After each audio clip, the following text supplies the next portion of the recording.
guys, and welcome back to Hilltop Farm. And today we're going to be stewing apricots. Now, I know what some of you are thinking, that we've done stewed apricots last year, which you're quite right, we did.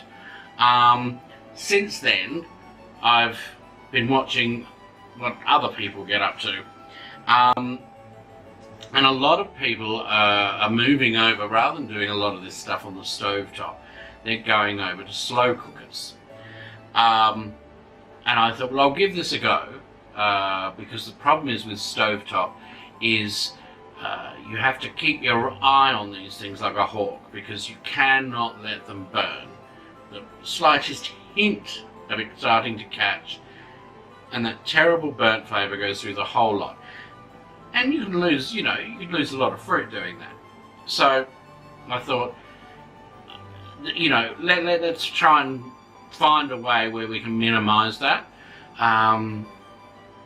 So we've tried it, and so far I am sold. This is fantastic. Okay, so I tell you what you do. Okay, you get your slow cooker, or I call it a crock pot. I think some people do, some people call it a slow cooker. So either way, you get that. Alright? Now, you halve, obviously you wash the fruit and you make sure there's nothing nasty on it. Now, when you're doing stewed apricots, and look, can I just say, I hate the word stewed. It's an awful word. It sort of rather implies that it's been sitting there for ages and it's been cooked way too long. We've come up with this fancy word called stewed. I hate it. But I'm not quite sure what else to call it. It's basically, it's like a pie filling, really.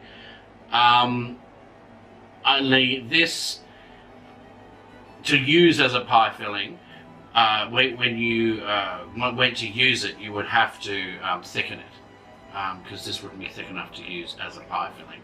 But apart from that, and thickening, that's easy peasy, not a problem.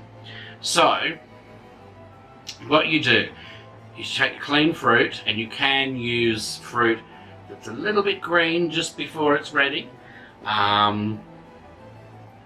So take your fruit, wash it, cut off any bad bits, and then you cut it in half, take the seed out, and you fill your slow cooker. Now fill it right to the top, but make sure you can still get the lid on it. You need to be able to get the lid on it. You can't have the lid sitting up off of it. It's balancing on top of the fruit. It's got to be on properly. Once you've done that, and you turn it on low, and you leave it on low for 2 to 3 hours, something like that. You don't have to add liquid. Seriously, you don't. As long as it's on low, don't have it on any higher than that. After 2 or 3 hours, you go to it, take the lid off, and stir it. Okay? And when you get to the point where the fruit is starting to fall apart, it's starting to break down, you take the lid off and you leave the lid off for another couple of hours, and it just helps reduce some of the excess liquid. After you've done that, you taste it and sweeten to taste. Now, I'm not going to tell you how much sugar to put in, because it depends on what your taste is, it depends on how ripe the fruit was when you put it in, and it depends what you're going to use it for. These particular apricots, almost ripe, but they are a sweet variety. So with some of them we have sweetened, but I'm serious, we're talking less than 1/4 cup for each full slow cooker's worth, and others we haven't sweetened at all. But you can sweeten them when you use them if you want to. All right. So what you do When it's ready, it should look like this. Can you see that? We've sort of got a little bit of green. It smells glorious. Okay, and when it's at this consistency, there's still plenty of liquid, but it's not all liquid.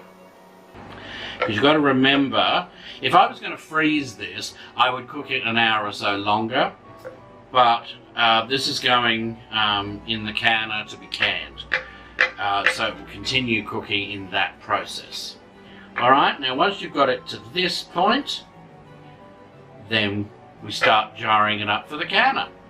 Okay, owing to a lack of bench space in my kitchen, I'm doing this at the dining table. Those of you that know about canning will know what I've got here. I have got a 3-part series on canning that I will put part 1 anyway. I'll link below for part 1, you can have a look at that. But we've got our clean jars. Now I will say, I'm doing this slightly different to normal because I've already pre-done this.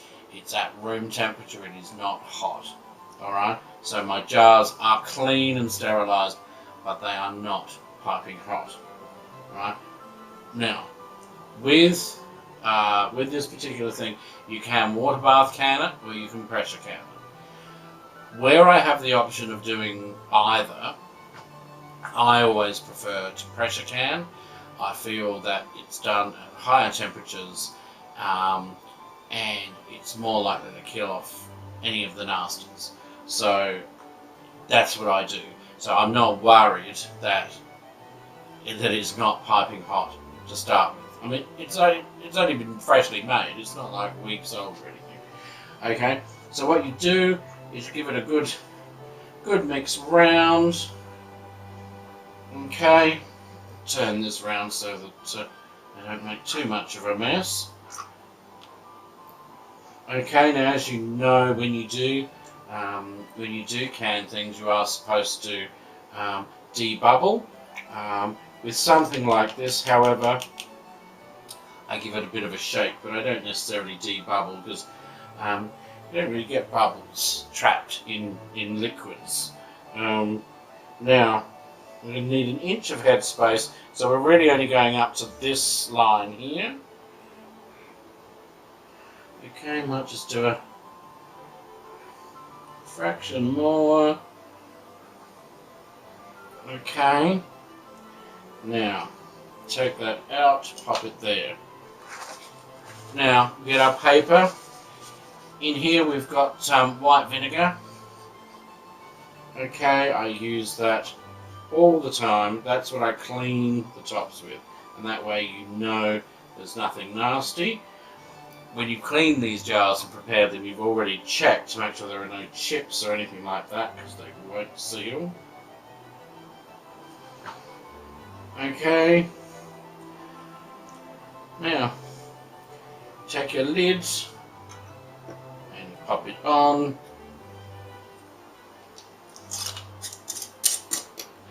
Now, put on your lid until it bites, and then a little turn so that it's just catching, it's just finger tight, and that's it.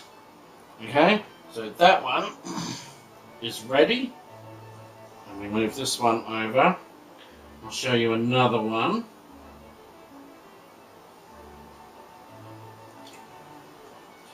And as I say, these will break up more in the canner, so any sort of big chunks will virtually disappear, and it will become just a big pulp. Okay, we go for our 1 inch headspace again. We clean off our lid, well, our jar.